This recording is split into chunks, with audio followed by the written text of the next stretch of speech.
Elizabeth. Hello, Robert. Hello. Great to see you two. You two are really breakout characters for this show. There are so many other people that are doing amazing things, but every time you two are on screen, I was glued to my. I could not walk away. Oh, wow. Now, I've got to start off with this, and Elizabeth, I'll start with you. They say when in acting, the phrase "make it yours" is used a lot, right? And what did you bring to the role of the character under possession that was different from what we've seen before? Well, I brought my own brand of hell and my own relationship to rage and control and power. I was the conduit, so it came out the way I express it. I do believe it is uniquely mine. Everything you see me do and everything you hear me say is me. There is no alteration. There's a little computer change with some of my veins popping out and my face bulging, but all of the stunt work, I would say 90% me. Vocally, that's all me. It's true of the show in general. Like if you see us in a room on fire, we filmed it in a room on fire. Like there's very little CGI in the show. I mean, it exists, don't get me wrong, but it's extremely minimal. And that was something that the creators of the show were really adamant about because of the nature of the show, which I think is so interesting because it's sort of based on a domestic story of a family breaking apart. Yeah, and familial kind of structure being exactly part of the themes. Exactly. And so they wanted everything to be based in realism and naturalism. I see.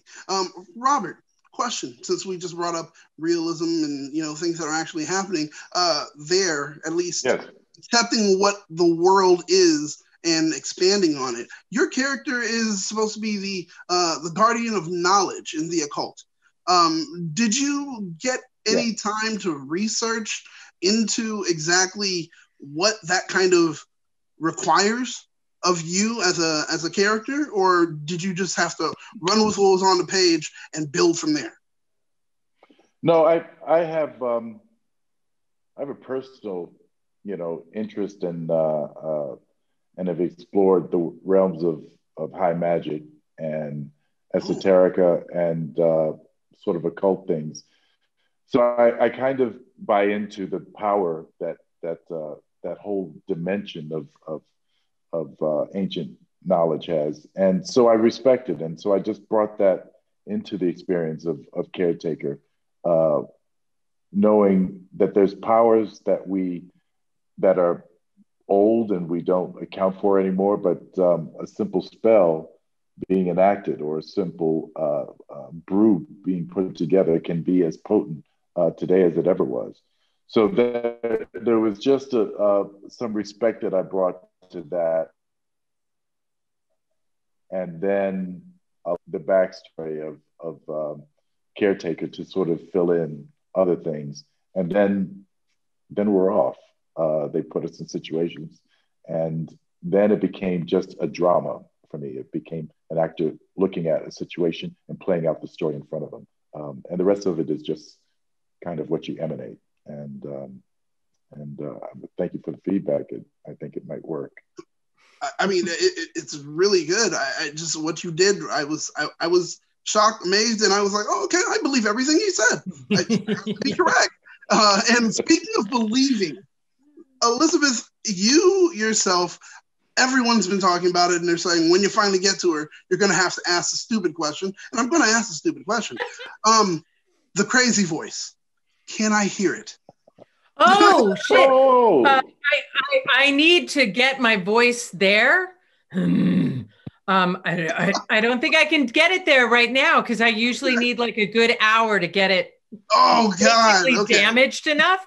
I basically have to damage my vocal cords. Oh. No. It's okay. They heal. They're resilient. I have a very strong voice, but it's not naturally where my voice lives. I have to get it there. Oh my gosh. How did you build that crazy voice? How did you pull inspiration somewhere? No, how it happened was I was far from home in Vancouver, alone, away from my family, and I would watch a lot of evening news, and I was so upset at what I was watching unfold in the world that I took a couch cushion and I would scream into it. And I guess I was unaware of how much I was screaming into that couch cushion, but I massively damaged my voice. I made it incredibly hoarse. And when I was going to work to sort of begin, my voice was trashed, and it was fabulously perfect for the demonic.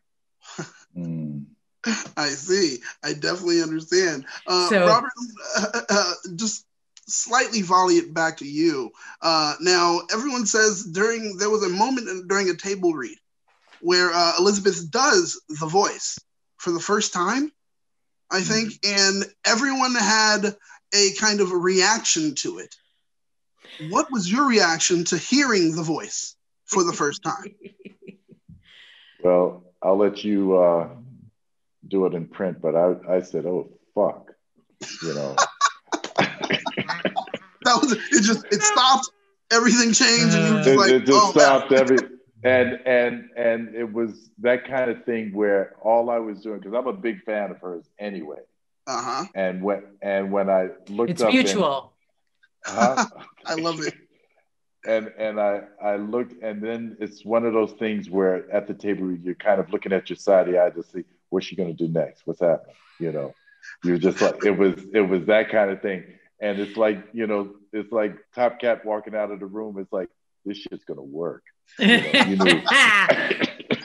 know, it was funny on set, because to keep my voice there, I'd have to like walk around going, all that, like a lot. And there was a time that I was in an actor tent doing that, and this poor security guy came bursting in with his billy club. He thought a bear had gotten into the set, and he was absolutely terrified. So there were instances. Yeah. I'm just wondering, what was he thinking he was going to be able to do with a billy club versus a bear? Not sure. I don't know. That's a good question. Hey, a Canadian with a billy club and a bear is different than an American. It's true. Oh, that's very true. That's very true. I definitely understand that. So were there changes that were made consciously when performing or doing things for your character that was kind of different or contrast to what the source material had for your characters? I had a lot of room to play, because Victoria is introduced in Son of Satan, but it's mainly backstory, Church of Dresden story. It's not sort of at this moment moving forward. So I really got to create as we went a lot. I had a lot of room.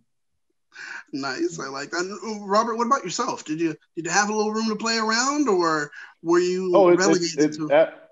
No. There were no reins on it. I remember the first day in the first scene, we took an extra amount of time because I pitched the character high, I pitched the character low, I came down the middle, just trying to find where he lived, you know, and there was a joke being set up, and at first I was playing the joke, and then it was like, no, get behind it. And so we got behind it and dried it out, and then that's where the character lived. It was like, oh, he's real dry, you know. But you got to do it a whole lot of things to kind of get there, and everybody's letting you play, so you're feeling somewhat, you know, like a freak, and then other times you just realize it's the process, but it's happening in front of the camera. But finally, when we landed, it was just like a click. It was like a lock just dropping in. It was like, that's where he lives. And yeah, that's great. That's what I love to hear, the whole idea of just the room to play. And I want to say thank you two for allowing me to have a little room to play with you guys. Ask some questions, bring out some information.